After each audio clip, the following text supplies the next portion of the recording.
अगर आप लोग विंडो 11 अपने ऐसे सिस्टम में करना चाहते हैं जो उसको सपोर्ट नहीं करता, वो भी एक ऐसे तरीका है जिससे विंडो एक्टिव भी हो जाए और विंडो रन भी सही करे और अपडेट भी हो। तो आइए अब हमको बताते हैं। आपको सबसे पहले दिखाता हूँ मैं कि ये देखिए, ये जो हमारा सिस्टम है ना, ये i7 की 4th जनरेशन है जो इसको सपोर्ट नहीं करता। और इसके अंदर ना 10 GB रैम लगी हुई है DDR3, यानी कि नया वर्जन कोई नहीं है। और 512 GB हार्ड है, यानी कि 256 की दो हार्ड लगी हुई है। SSD भी नहीं लगी हुई है इसके अंदर। अभी देखिए फिर भी स्मूथली रन कर रहा है एक पुल ओके। अब आपको मैं इसकी एक्टिवेशन दिखाता हूँ कि ये एक्टिव भी है विंडो। ये देखें, विंडो एक्टिव भी है। अब मैं आपको इसका टास्क मैनेजर दिखाता हूँ। ये देखें, टास्क मैनेजर में डिस्क के ऊपर कितने परसेंट लोड है, हार्ड की मेमोरी के ऊपर कितना है, सीपीयू के ऊपर कितना है। बिल्कुल स्मूथली रन कर रहा है। इसके ऊपर अंदर क्रोम भी चल रहा है, कैपकट भी चल रहा है, माइक्रोसॉफ्ट ऐड भी चल रहा है और बाकी सॉफ्टवेयर कुछ रन कर रहे हैं। बाकी इसकी भी बैकग्राउंड में रन कर रहे हैं, फिर भी स्मूथ चल रहा है बिल्कुल। ये देखें आप।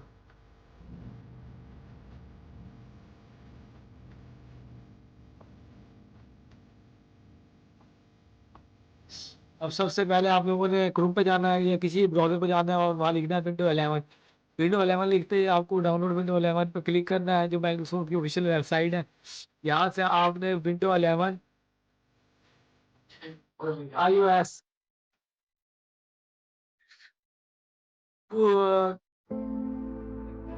डाउनलोड कर लेना है। यहाँ से कंफर्म करना है, फिर लैंग्वेज कंफर्म करनी है, यूनाइटेड स्टेट वाली, इंटरनेशनल।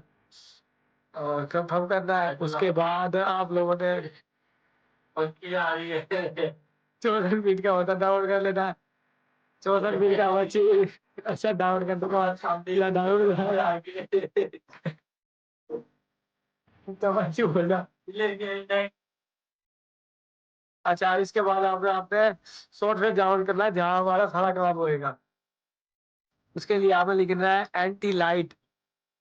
एंटी लाइट डाउनलोड लिखते ही सबसे पहले वाला सॉफ्टवेयर जो आएगा, आपने इसको डाउनलोड कर लेना है। इसको क्लिक करेंगे, 64 बीट के अंदर इसको डाउनलोड कर लें आप। ठीक है जी।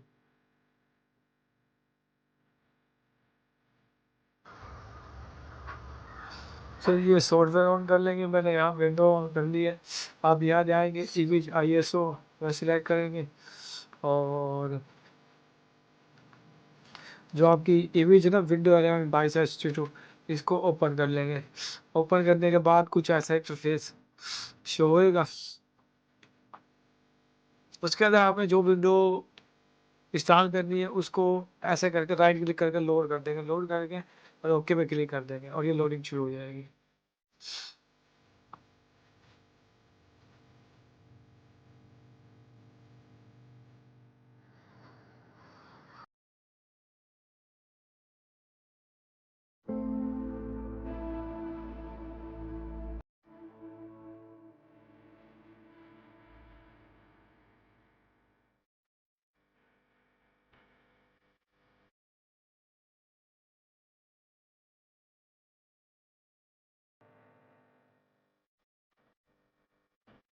अच्छा, लोडिंग होने के बाद ना कुछ इस तरह का इंटरफेस आएगा। आप लोगों ने ना इसकी सीधे हाथ की तरफ जाना है और यहाँ आपको सेटिंग्स का ऑप्शन मिलेगा।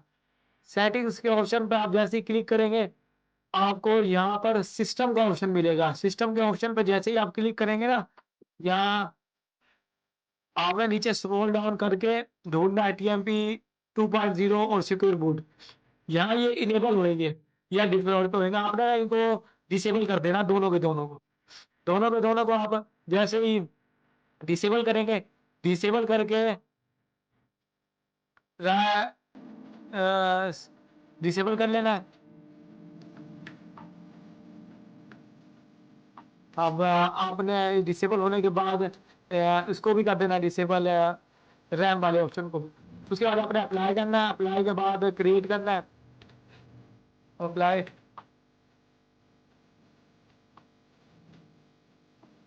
अब क्रिएट उस पर iOS पर करना है।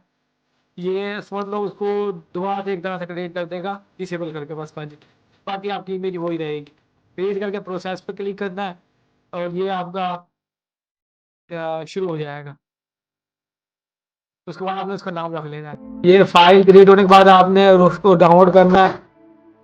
अगर आपके पास है तो आपने उसको ऑन कर लेना है। अगर हम डाउनलोड करेंगे, डाउनलोड के लिए इसके पहली वेबसाइट पे जाएंगे, वेबसाइट पे जाके नीचे स्क्रॉल डाउन करेंगे।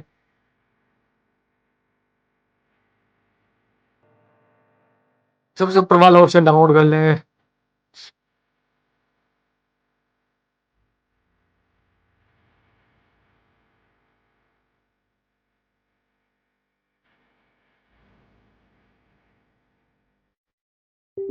इसके बाद आपने इसको ऑन कर लेना है। ऑन करने के बाद आपने 8 GB कम से कम एक पेन ड्राइव की लिंक सेट करनी है। पेन ड्राइव लगाने के बाद आपने जो ISO फाइल क्रिएट की है ना, जो बनी है प्रोसेस के बाद, उसको सिलेक्ट कर लेना है। फिर यहाँ पर ये बिना लेवल, ये बिना लेवल के नाम से सेव कर रखिए। इसको ओपन कर लेना है।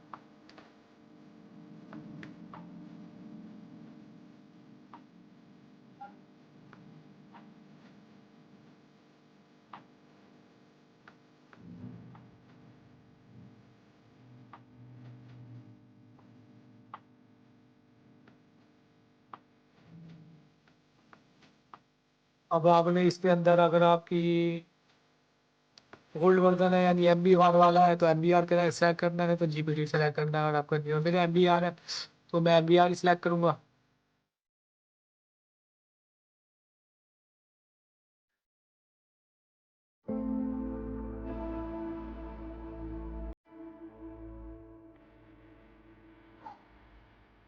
इसके बाद आपने स्टार्ट करना और इन सबको रिमूव कर देना। ऊपर वाले दो टिक को भी अगर चाहे वो भी कर दें, और नीचे वाला भी टिक रिमूव कर दें। अब आप कहेंगे कि TMP वहां क्यों, वहां से ये करा क्योंकि यहाँ आके एरर आ जाता है अक्सर। ये कर तो देता है लेकिन ये एरर यहाँ भी देता है, और ये तो जब इंस्टॉल कर रहे हो तो जब भी एरर आ जाता है। लेकिन मैं आपको अब चेक कराता हूँ। अब आपने जिस यानी कि विंडो को लोड करके और उसको डिसेबल करा था TMP को, और उसको उसी को आपने वहां जाके USB पेन ड्राइव में यानी कि बूट बना लिया होगा, उसी को जाकर बूट करना है। अगर विंडो 11 प्रो तो प्रो, होम तो होम, और अगर कोई और इंटरप्रेस करिए या वो करिए तो उसी को जाकर आपने बूट देना है। ठीक है। अगर किसी का कोई मसला हो, कोई एरर आ रहा हो, कोई प्रॉब्लम हो तो आप कमेंट बॉक्स में हमसे पूछ सकते हैं। हम कोशिश करेंगे जल्द अज जल्द इसका रिप्लाई दें या इसके ऊपर कोई वीडियो बना।